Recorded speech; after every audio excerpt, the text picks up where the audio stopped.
अब हम question number 6 है उसको लेने जा रहे हैं। तो एक बार आपका ध्यान इधर होना चाहिए। सेल के दौरान एक दुकान सभी वस्तुओं के अंकित मूल्य पर 10% बट्टा देती है, यानी छूट देती है। रुपये 1450 अंकित मूल्य वाला एक जीन्स और 2 कमीजें, जिनमें से प्रत्येक का अंकित मूल्य 850 है, को खरीदने के लिए किसी ग्राहक को कितना भुगतान करना पड़ेगा। इसको समझने से पहले एक चीज़ मैं आपको समझा दूँ। जैसे देखिए, एक वस्तु का मूल्य 100 रुपये है, ठीक है। अब कोई आपसे कहे कि इसका 10% निकाल दो, इस पर 10% छूट है, तो आप क्या करते हैं, 100 का 10% निकालते हैं। ऐसे 100 × 10/100, यानी 100 में 10 आ जाता है, तो 100 में से 10 घटा देते हैं और उस चीज़ के 90 रुपये चुका के वो चीज़ खरीद के लाते हैं। तो बस यही सिस्टम इसमें भी है।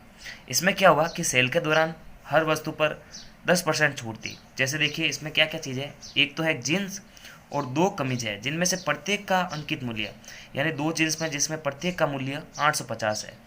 तो ये कह रहे हैं सेल वाले कि इसका 10% घटा के इसका 10% घटाओ और इसका भी 10% घटा के फिर जोड़ के हमारे को पैसा देना पड़ेगा।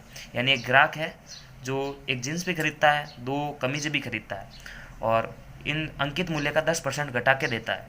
तो कैसे ज्ञात करते हैं, तो देखिए यहाँ पर ग्राहक जो 2 चीज़ें खरीद रहा है, एक तो खरीद रहा है जीन्स, तो आंसर लिखने का तरीका रहेगा जीन्स का अंकित मूल्य, 2 चीज़ें, एक है जीन्स और 2 कमीज है, जीन्स का अंकित मूल्य,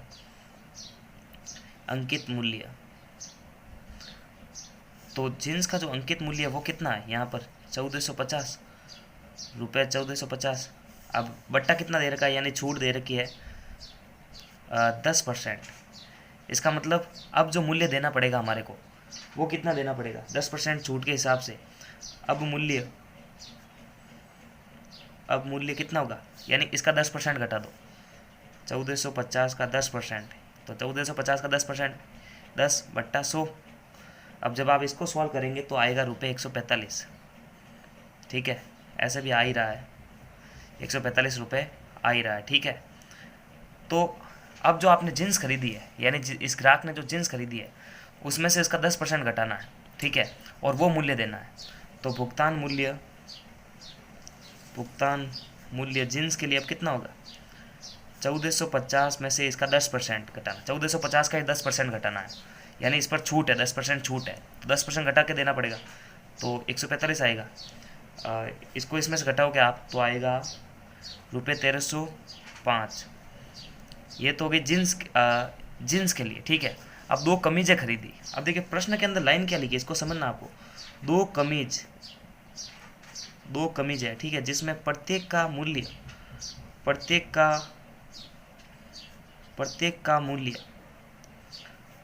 रुपये 850 है। अब ये तो प्रत्येक मतलब एक का मूल्य 850 है, तो दूसरी भी खरीदेगा, वो 2 चीज़ खरीदा है, तो 850 और 850 कितने हो जाएंगे, 1700 हो जाएंगे। तो 1700 रुपये तो जीन्स के हैं, सॉरी 1700 रुपये 2 कमीजों के हैं, तो कमीजों में से भी 10% घटाना पड़ेगा। तो 10% इस पर भी छूट है, दोनों पर छूट है 10%। तो 1700 का 10% निकालेंगे, 10/100, ये 2 जीरो से 2 जीरो कटेगा, 170 रुपये आएगा। तो हम क्या करेंगे, टोटल मूल्य में से इसका 10% घटा देंगे। टोटल मूल्य कितना है, 1700 है, और ये मूल्य जो 10% आया इसका 10% घटाते हैं तो कितना आएगा, 1530 रुपये आएगा। तो ये बहुत सिंपल ही है कि उसने एक जीन्स खरीदी, जीन्स में से 10% घटा दिया टोटल मूल्य में से, और 2 कमीजें खरीदी तो 2 कमीजों का 10% घटा दिया टोटल मूल्य, ठीक है, टोटल मूल्य में से 10% घटा दिया। अब कितना देना है, अब इन दोनों का योग ही तो देना है कि अब जीन्स का 10% घटाया तो ये मूल्य आया, और 2 कमीजों का 10% घटाया तो ये मूल्य आया। अब इन दोनों को जोड़ के एक पूरी ड्रेस आप ले जा सकते हैं। तो अतः उचित भुगतान कितना होगा, जो हमने 10% घटाया उन दोनों को जोड़ना है। तो ये तो रहा जीन्स के लिए 1350 था, 1305 प्लस 1530, इन दोनों को जोड़ेंगे अपन तो आएगा 2835 रुपये, 2835 रुपये कुल आंसर आएगा। तो 1-2 बार आप इसको रिपीट करना, यह समझ में आएगा आपको। नमस्कार, थैंक्स फॉर वॉचिंग, और पूरे चैप्टर की प्लेलिस्ट की लिंक आपको वीडियो के डिस्क्रिप्शन बॉक्स में मिल जाएगी, वहाँ जाके आप बैक टू बैक सारे वीडियोस देख सकते हैं। तब तक के लिए लाइक, सब्सक्राइब और शेयर करें।